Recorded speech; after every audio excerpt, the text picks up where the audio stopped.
the meeting. Queenstown Lakes District Council, 26th of August 2025. With apologies from Councillor Cox, who is hearing submissions for the urban intensification variation in Wanaka today. We have an apology from Councillor Whitehead, and we have Councillor Bruce will be joining the meeting online, which I can see here now.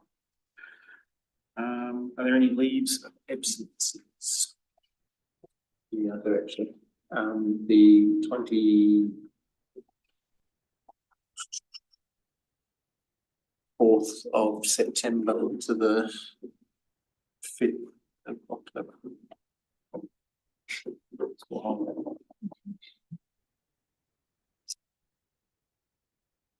Okay, I move that the apology from Councillors Whitehead and Cox be accepted and the requests for leave of absence be approved. Thank you, Gav. All those in favour? Aye. Aye. Against? None. Motion carried. Any declarations? Conflict of interest? None. No matters on the table. No special announcements. There's no public forum. Confirmation of agenda. I move that the agenda be confirmed without addition or alteration. Seconder. Devon. All those in favour? Aye. Aye. Against? None. Motion carried. Item 1. Water Services Delivery Plan. Tony, page 4 of your papers. View. Good afternoon, councillors. Good afternoon. Feel like this is the last step in a process that has been ongoing for some time. It's not even the last step. This is the last step in the preamble up to the first step.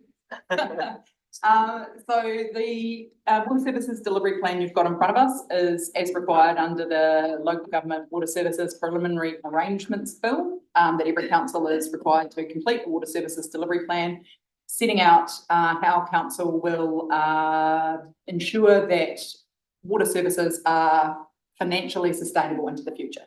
So you'll see outlined in the plan that this is based on the decision that you made a few weeks ago, in relation to establishing a water services CCO. One of the requirements of the plan is that a decision about the future model is made and that the plan is made based around that model. You'll see that we meet all of the financial sustainability tests, as we talked about also when we were having the discussions leading up to the decision to establish a water services CCO. Really the key thing just to highlight about the plan itself is that this is based on the investment program and the cost program that is outlined in our LGP. So there's only been kind of changes in response to the economic regulatory regime and the borrowing requirements of a CCO in order to lead to this looking slightly different to our LGP, but the investment program and the cost structure in here is as in our LGP. So I think that's key to note. The only thing I probably would want to draw your attention to is that one of the, it's not a requirement per se, well, it's a requirement in here to set out what the average household charges are and to compare those to a median income.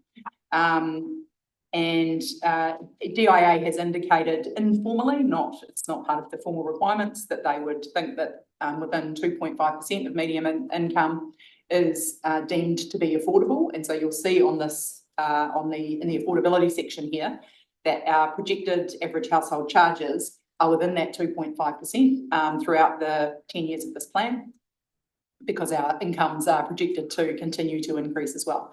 And the projected incomes are based on the historical trends of incomes in our district. So what I would just want to say about that though is you will also see the section following that, the content following that in the plan, which is about the fact that QLDC and the Water Services CCO will be committed to a program of looking at how we can ensure that our water services going forward are as efficient as possible, to ensure that those water services charges that we can minimise the increases. So the idea with the programs that set out in here in terms of looking at volumetric charging, at looking at land use alongside water infrastructure development, at looking at alternative funding and financing arrangements, including looking to make arrangements with developers to make upfront payments. It's not just about using things like the IFFA, although that might be part of the considerations in the future. All of that is around how we could bring those projected household charges down in the future. That's an area that I thought your eye might have been drawn to in the report, given our previous conversations. So I don't know, Tony, if there's anything else. Questions, councillors? Around stormwater, I know NGOs like Waiwanaka have got a lot of local expertise and they're have an overall mission in order to try and protect lakes. How can they better integrate with a CCO? Is there an ability through the SOE process to try and help get that collaboration of thinking, or is that going to be problematic if it goes into a different organisation? So that's something that would need to be considered as part of establishing the CCO, which isn't one. Yeah. Sorry, terribly worded question. I was like, I'm going to go for it. Didn't work out. That's right. I think that's a relevant comment, but it's part of the relationship that the CCO would need to develop with them and other providers. Yeah. Separate from this particular topic. Yeah. Cool. Thanks. Yeah, thank you. You just touched a little bit on development contributions, saying that you thought those arrangements, whether it be paying more upfront or whatever, could reduce the cost to each connection or each ratepayer. What gives you that certainty then, given that the government's going through its own processes around, could it be more expensive under the changes to the development contribution and levies bill that the government's putting forward? More expensive to Each householder. To each householder. Well, I'm not sure that we know enough about what the government's development levy proposal is. Yeah. That would need to be considered as part of here, but And that we will be looking at alternative ways of working with Also, developers in addition, potentially to that, but we need to understand what that looks like to see how And we can move that forward. was sort of my point, is I don't think we do have the certainty that it would be cheaper because we don't know what it's going to look like. But that's the other part of my question is, what assumptions have you made regarding how we fund growth costs in this? Is it based on what we know today or projected to be under changes or what might happen? So this is purely based on the same assumptions that are in the LGP. So what we've Based on what highlighted. we know today. Yeah, what we know today. So what we've highlighted here is there is a range of areas where we can do more work, and we are planning on doing more work, and some of that work has started to see if alternative mechanisms could make it cheaper for households in the future. So it's certainly not certainty, but that work has started in some areas and will start in others to determine if there are other mechanisms we can use to reduce those charges. Reference made to volumetric charging and stuff as well, the same would apply. We don't know what that model could do. Yeah, so the piece of work around that is to actually do the modelling and the work to identify whether it, what is the impact on demand, because that's actually more of a demand management tool, and the cost for households. That work is being kicked off at the moment, as we've talked about previously, is just one of a suite of things that we're looking at to determine, to see what interventions could be used to manage demand, reduce demand, but also to make it more affordable. The other aspect, of course, is the role of the economic regulator, whose fundamental task is to keep costs down and to drive costs down over time. So that's their statutory role. Yeah. And it's the same statutory role that the economic regulator plays in, for example, the UK. So that's a really big important driver. That's an interesting question, though. I mean, is their primary role to drive costs down, or is it to provide safe and reliable water and wastewater? It's to meet that connection. So basically, they are there to ensure that safe water, in line with the government's water standards, is met at the lowest possible price. So cost effectiveness is explicitly part of their purpose, the purpose of the economic regulation regime. Which just goes to my last question. I mean, while there's some statements made around affordability and financial sustainability, I mean, I am sure that many people are horrified at the number of what their water will cost in 10 years' time, including myself. Which is largely driven by the size of our capital program, which was in large part growth, which is why one of the really important things we want to be able to do is ensure that growth can pay for growth. Yeah, and Because and your position is that if we get that framework correct through whatever the changes are with government and with our own policies and settings around development contributions, that could shift the balance to growth wearing more of the cost. that would be the objective we want to. Well, I think it's also something that, with the CCO would also be focused on in terms of their own cost structure and how they recover those costs. What's the incentive for the CCO to, I mean, there's incentive for, Economic regulation. You know, regulation. they're just trying to make sure that they can pay for what's the incentive for them to shift more load onto growth than rate pays? Because the economic regulation will require them to do so, and because we will undoubtedly set that out in the statement of expectation. Right, That's and one of the key so that's the expectations policy we have. that we can set. And the same driver would be on an internal agency, if we had it as an internal Yes. CCO, these would affect whatever delivery mechanism, that's going to be the same requirement on wherever we deliver that. You don't get a suddenly different answer around that out of an internal versus a CCO. And as you've seen in terms of the initial analysis, the CCO would be more efficient, we believe, in terms of driving that. And as you Well, know from the we haven't previous. established that. In fact, we've established the opposite in the short term. Question. Well, isn't in the short term the prediction that an in-house model would actually be more expensive, i.e. less efficient than in the long term? That was in terms of the modelling. Yeah. Made a decision. Thanks. So we can't can we not, how do we make that assumption that it would be more efficient than? Well, there's between efficiency of decision making and costs. Yeah. So Okay. there's those two components to that. Yeah. Efficiency and speed of adjusting to the changing environment, as we've seen in the initial analysis, indicates CCO would be better. It's just a reminder, decisions already been made about CCO. but not- Yeah, Yeah. Yeah, I mean, that was a response to their statement. Questions? Correct me if I'm wrong, but we are planning to it be fully established by the 1st of July 2027. Well, it depends what your definition of fully established is. Okay. We would anticipate that that timeline would be the water services CCO would be the water services provider from that point. It's more than likely that it will still be receiving shared services under transitional arrangements from QLDC, and there may be still some coupling of systems and Okay. I guess because it also says that's 1 year before we're required to.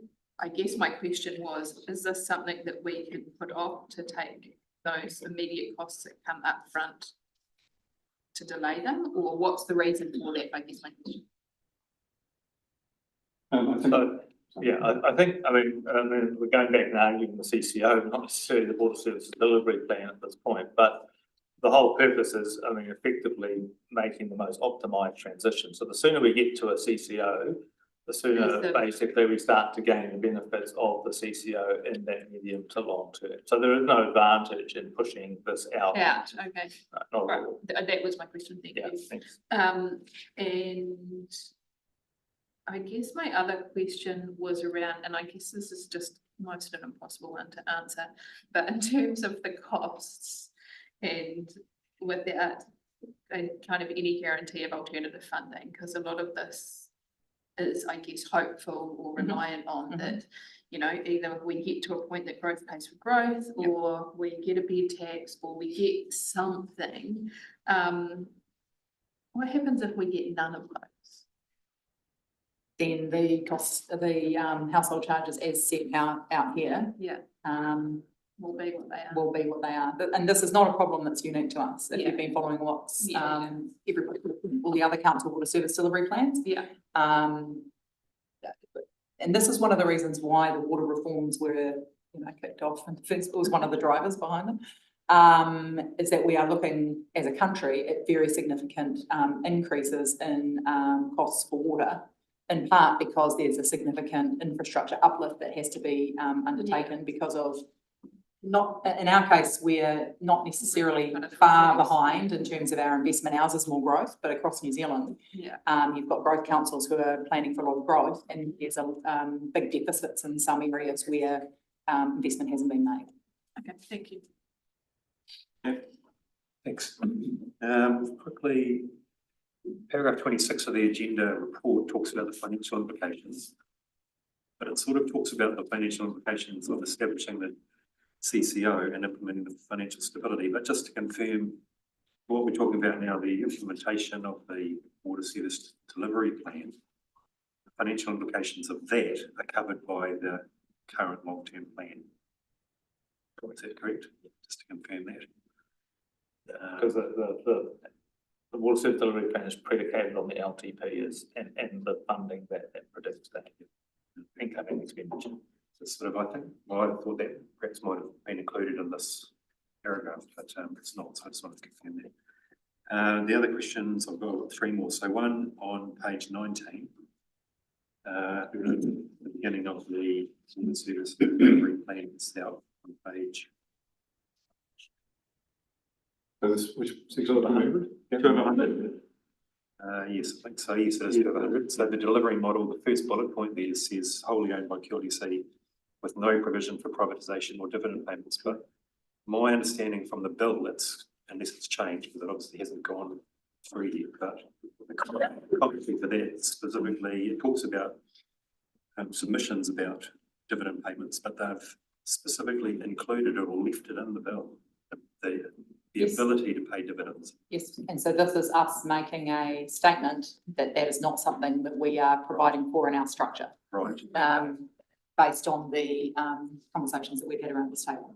So yeah, so that bullet point then is relating to how we are intending to set up our CCO with Yes. no ability to pay dividends. Yes. Right, that's good, thank you. Page 63, 46 out of 100.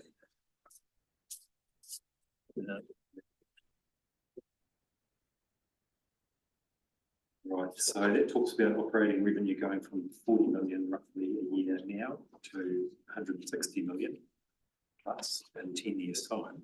It does mention there that it's an increase in borrowing levels, interest and investment and growth.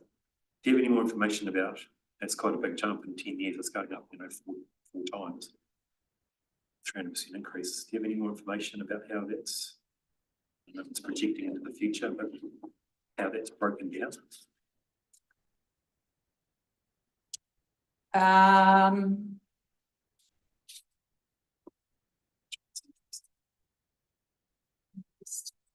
Be in the, It's in our LTP and it'll be in the financial statements at the back. I'm just wondering, I think there is a breakdown for it somewhere in the report somewhere else. Let me just see if I can find it. so you're asking what's driving that or what's funding? Yeah, well, it seems like a big increase over the 10 years. So I think your question is, if you look at page 80, page 63 and 100, it shows the projected revenue and expenses. So the revenue is the revenue we need to pay the expenses. The majority of the increase is in depreciation and Yes. interest costs, Yeah, okay, yeah, that does. which is consistent with when the LTP, the current LTP was adopted. That was the significant, because this just reflects what's in the LTP. The LTP sets that out in the financial strategy as being the key driver of our increase in cost requirements. But I did see that table. I didn't, I guess, relate it directly back to the previous one, but I can see that it does provide that information. That's good. And then the only other question I had was page 75 out of 100 or page 92. It's got a little couple of items in there about looking well into the future, about arterial route 2 and 3, stages 2 and 3. for water, I think that one, particular one is about water supply. So that's just looking ahead to, is that looking ahead to when those stages 2 and 3 might go ahead and the water supply component of that would be attributable to that work.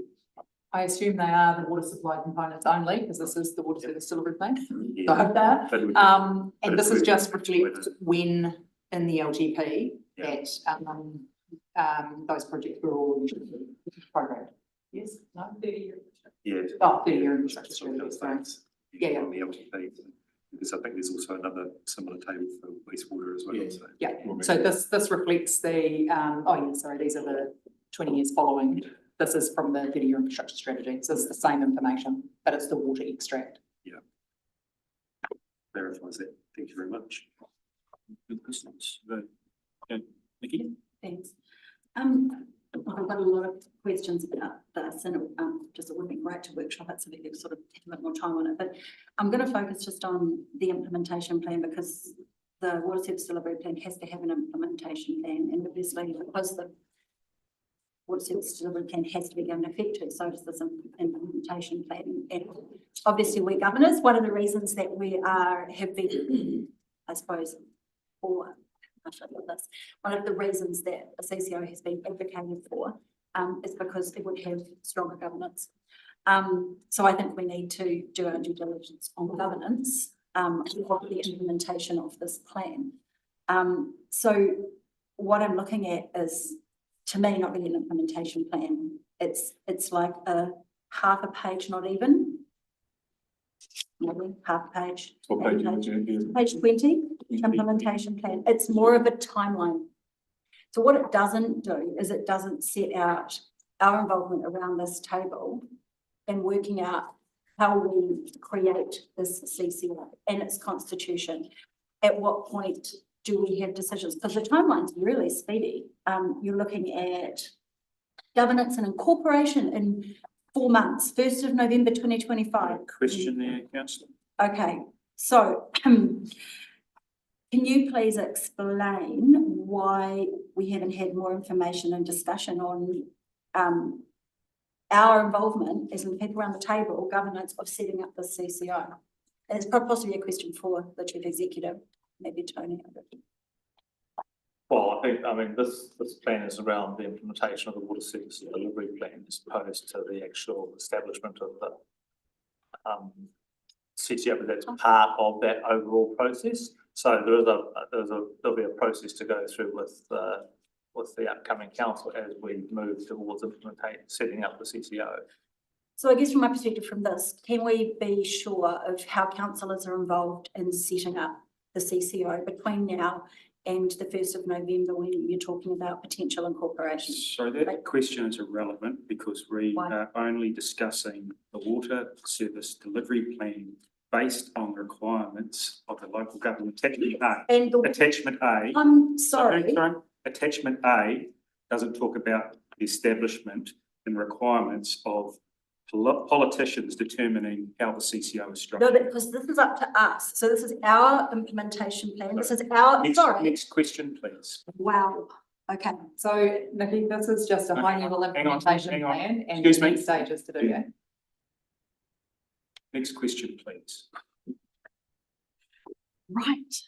Good to know we can ask lots of questions on such an important issue. So I'm going to get into some more detailed ones because clearly we don't have the information on that.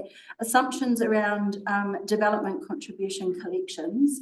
I've just sat in the hearing table for the urban intensification variation. Obviously, we're intensifying, we're enabling intensification in brownfields areas, which presumably could be much more difficult. So if we have to upgrade infrastructure for a particular area, but we can't for maybe one development or one site, we can't necessarily fund, it may require a trunk upgrade or something to cater for that. And I don't know that we can require one developer to cover that cost because it would be set up and built so that the other sites in that brownfield area. How can we make assumptions? Because there is an assumption there that 100% of DCs will be collected, doesn't set out a time frame. So the assumption around DCs in here are the same as what's in the LGP. That's all there's no, I'm not sure that that assumption is 100% of DCs. Yes, it is. It's in this document here. It says it assumes we will collect 100% of Over time, the DCs. over Yes, but- time. So Which, this is looking about a 10-year plan, so there must be some assumptions about how much you collect in that 10 in any years. given year, yes, and that's what feeds into this. It's not, and as I think you've talked about, as a council with, finance and as part of these discussions, that DC, current system doesn't ensure that we get the best return for, growth paying for growth. So that's one of the pieces of work that needs to be done. Yeah, it's already been worked on. There have already been improvements made. But the assumptions in here are the same as the assumptions in the LGP. Because until something changes, we can't change the assumptions. Why did we choose not to run this past the Audit, Finance and Risk Committee, Because this reflects what's in the Reflect LGP. current policy. but not the implementation plan? There'll be Well- other pieces of it that don't sit within the LGP. The implementation plan is built on the requirements of the requirement to establish them. And it's based on our LTP and our current policies. So it's simply a reflection of the practices and the investments that we plan to make. So can you tell me, you've said that there's more to the implementation plan than is written in this. Well, there will be, obviously, there's much detail to go through. So can you tell us when this will be coming back to the new council to discuss the At this point, I don't development? have a timetable for that, no. Roughly, this is starting November, so it's only a couple of months away. So Councillor, he's already asked. So you can't tell us when it will be coming back to a new council. Do you Well- guarantee that it will be? I'm not going to answer guarantee, of course it will be, yes, if you want guarantee, yes. So it guarantee that before we incorporate a CCO, there will be a paper coming to the next council Yes. to ensure that it is involved in the constitution and development of the CCO. Can you Go, guarantee hang that? on, Can you guarantee that? we'll cease that, excuse me, CE. This is the second time you've You asked can't that guarantee question. that. Okay, that's good to know. Right, Sorry, that's not right. that's not You right. didn't listen to me when I said yes, it would. Okay, we'll just stop there. Matt? Thank you. Page 3 of 100, just so I can get it in my head. There's, especially towards the back end of the 10 years, we start hitting our threshold for median income of 2.5% and our borrowing of 9%. If we get any shocks in the system or any surprise costs, especially, excuse me, in that back half, where do we get the funds from to pay for that? Will that be going, or any guesses on whether we can borrow more? Because we're getting pretty high to that debt ceiling there, and also in terms of water rates, getting pretty high to that 2.5%. So if we do get that shock, where would that money come from? The CCO would be able to borrow more, but it would need to charge more. And water rates, you mean? Yeah. That could be a possibility.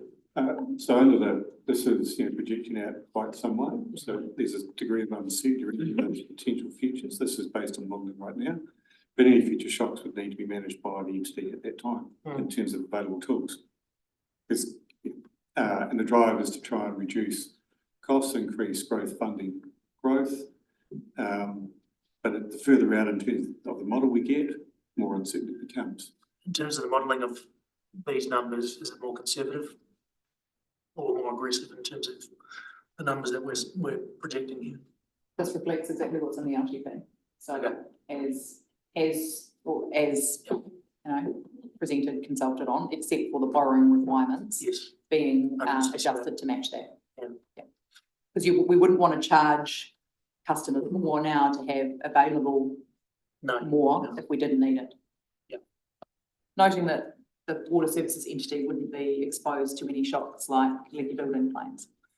Now it's a separate entity. Something else. Yeah, thank you.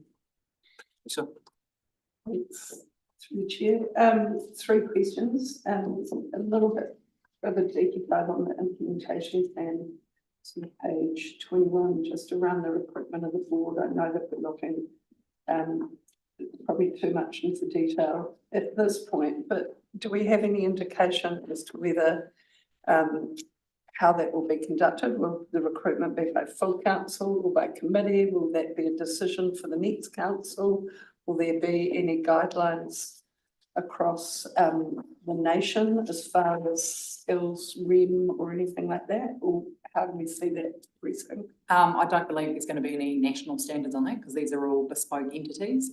At the moment, the high level planning that sits behind this, what's in here, which is key milestones and timelines, which is what we're required to put in the water services delivery plan. The high level planning that sits behind that assumes that we're using our existing policy around appointing directors that we use for QAC.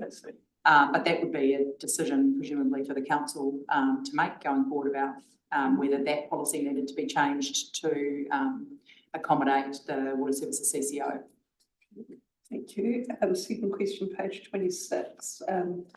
Just looking at where water services isn't delivered, and it talks about small settlement pockets.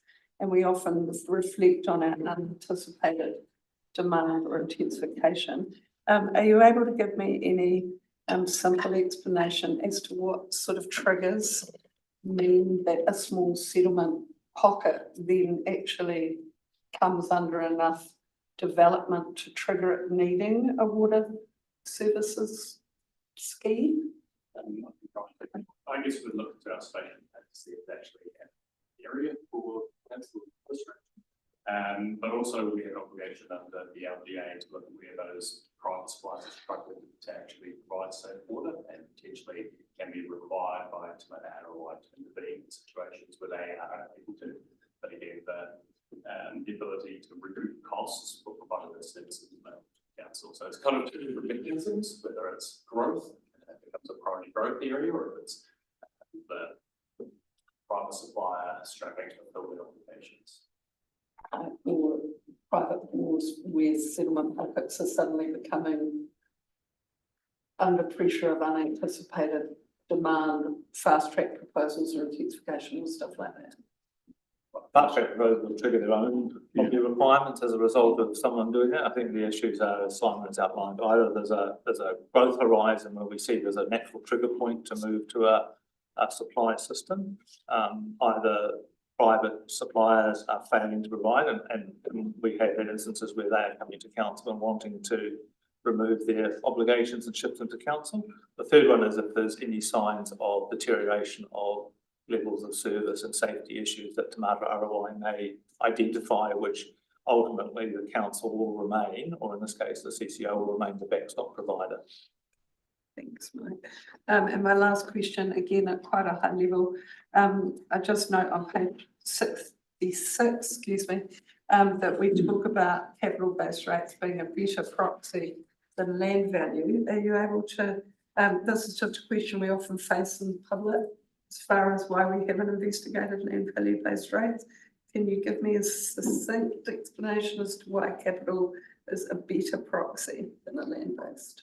So this is not a decision that is being made in this water service delivery plan. This is our existing revenue and finance policy. So that statement is from our existing policy, but Catherine may be able to answer the question, but it's not a decision you're making in adopting this. That decision has been made. And this is the explanation that exists in her existing. Yeah. Thank you. Thank you, Damon. Do we have a seconder? Cody, discussion? David got his hand up, sorry? No, it's just. Oh, that's the my apologies. I think I changed the cursor to an arrow. There we go. Thanks, Steve. Sorry, my apologies. Ferg and then Nikki. I do want to, but that was actually me just doing the screen thing. Right. Yes, I want to. Take it away. Thank you.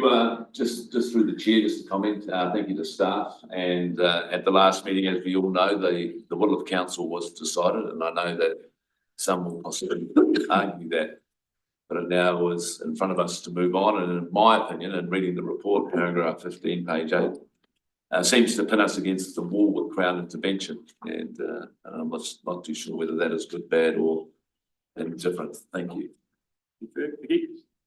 Thanks. Look, I just agree with you that this isn't about the CCO. The last decision we had gave a direction to the council, to go ahead and develop this water services delivery plan with that as its foundation. But this is where we cement it and where we don't go back potentially, although there is a part of the legislation that allows for an amendment, but this is where we put in to the DIA something that we don't go back on, except in exceptional circumstances. So I do think the CCO decision is on the table here, and I think it should be factored into people's decision making. If you don't think that the CCO is the way to go, then this is not something to vote for, remembering that when this was voted for, it was delivered based on a casting vote of one person around this table. We were split down the middle. The other that concerns me is the implementation plan. We're required to give effect to this. We have an implementation plan in there that's a statutory requirement. It is such a light touch. There is nothing in the Act that says it has to be a light touch, that it has to just be essentially a timeline. We haven't looked at the options around implementation. None have been given to us. We haven't discussed them in workshops. This has not been something that's been in front of the councils, and it's really important because this is our core business. This is governance. So we need to get this right. If we're not happy that that implementation plan within that document gives us enough control, and the new council, I guess, enough control over the development of a CCO, then we need to push back and say, no, this isn't right yet. You haven't talked to us yet. Come back with a better version. One of the reasons I say that is also because this is based on, so we're operating under the Act that exists at the moment. There's obviously a bill in development at the same time. The bill, which will become law at some point, maybe not by the 1st of November or even February, which is at the timeframe for constituting the CCO, that sets out its own requirements around change. We've had no legal advice on the difference between incorporating a CCO under the current Act or under the bill, which will become an Act down the track. So there are implications for the timeframes within that implementation plan, as well as implications for the lack of detail around, our involvement in the development of the CCO. So the community keeps saying to us, govern stronger. Don't just go with the flow, actually do your homework and make sure you understand what's being delivered. This is our chance to get it right. This is a plan for 10 years. We have to give effect to it.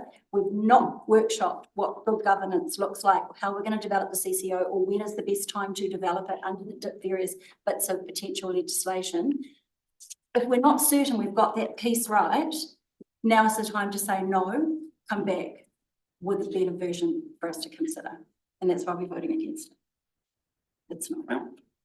Thank you. I actually had another question, which I know I can't ask, so I'll just make it into part of my discussion. Is that what we call it? Anyway, I echo Berg's response that it feels like this isn't really a choice that we've been given, because if we don't do it by a certain date, then we're in trouble. So to me, it doesn't really feel like a choice. It doesn't really feel like we have had much input or have had much impact on this. And I guess my views continue to be the same as when it was the decision. So I also won't be able to vote for it either. Yeah, thank you. Firstly, I look at this doesn't relate to the formation of this CCO, because I accept that was the decision of council previously. What it does relate to is that fundamentally we need to choose, well, is this going to make things more affordable? I can't honestly stand here hand on heart and say that a tripling of the water rates over 10 years is affordable, because it's just fundamentally not. I accept that there's a whole bunch of mights that might occur, and we might be able to do development contributions, we might be able to do volumetric charging. I want to commit to a plan that's going to result in a reduction in costs. I stand by the decision I made previously that I'm not trying to revisit that decision. I stand by the decision I made around the CCO. So I won't be supporting as is. I second this. Yeah, go for it. Yeah. Just hang on, Barry, you want to say anything? Because once Katie starts speaking, I can only go to Devon afterwards. We'll go for Cody. One of the reasons it's gonna cost more in the CCO in the next 10 years is because they'll be paying down debt faster, and that's because we haven't really been taking the sincerity to have water cover its cost over decades, and I think that going with the CCO is a good model for many reasons, to focus on prioritizing the must-dos and need-to-haves and focusing on efficiency and cost of delivery. So I understand the pressure and this sincerity around the concerns. But I'm still happy looking and doing the diligence through the report that's in front of us that things are running as what would be the case in either option. It's essentially stating what we're doing regardless. And happy to see this move through. That's all I really want to say. Thank you. Kevin? Yep. I mean, I think the arguments about the cost of delivering water services over the next 10 years is well and good. I mean, costs are going to go up. It's been clearly explained to us that costs are going to go up regardless of which model we take. And whether they're plus or minus one or the other on the different models, it's a bit of a moot point. As a council, we've made a decision 3.5 weeks ago. If you support our system of democracy and our standing orders, you accept that decision as a council, and we've got to move on. We can't sit here and keep talking about whether or not we should have made a different decision, because we didn't. We've made this one. This has given the staff the ability to confirm this water services delivery plan, which we're required to submit by the middle of next week. It's been 3.5 weeks, as I said, since that decision was made. I wasn't expecting to see a fully formed CCO implementation plan arrive in that time. There's a lot of, if you pardon the pun, water to go under the bridge first. And there's a lot of work to go on, and I'm satisfied that it will come back to the council, whoever's on it at the time, to oversee how that's formed. So yeah, for me, this is a decision about adopting this water services delivery plan, and it's as simple as that. And the work that I see presented to us, I'm satisfied that what we've got in front of us is enough to adopt to get things underway to meet those requirements. Thank you, Gavin. With that, motion before us with the movement seconder, note and adopt. So all those in favour say aye. Aye. Aye. Can I just quickly record all that, please? 1, 2, 3, 4, 5, 6, 7. Not bad. Yeah, I've got very good. And against, 3 against, motion carried. We have the recording, thanks. I declare the meeting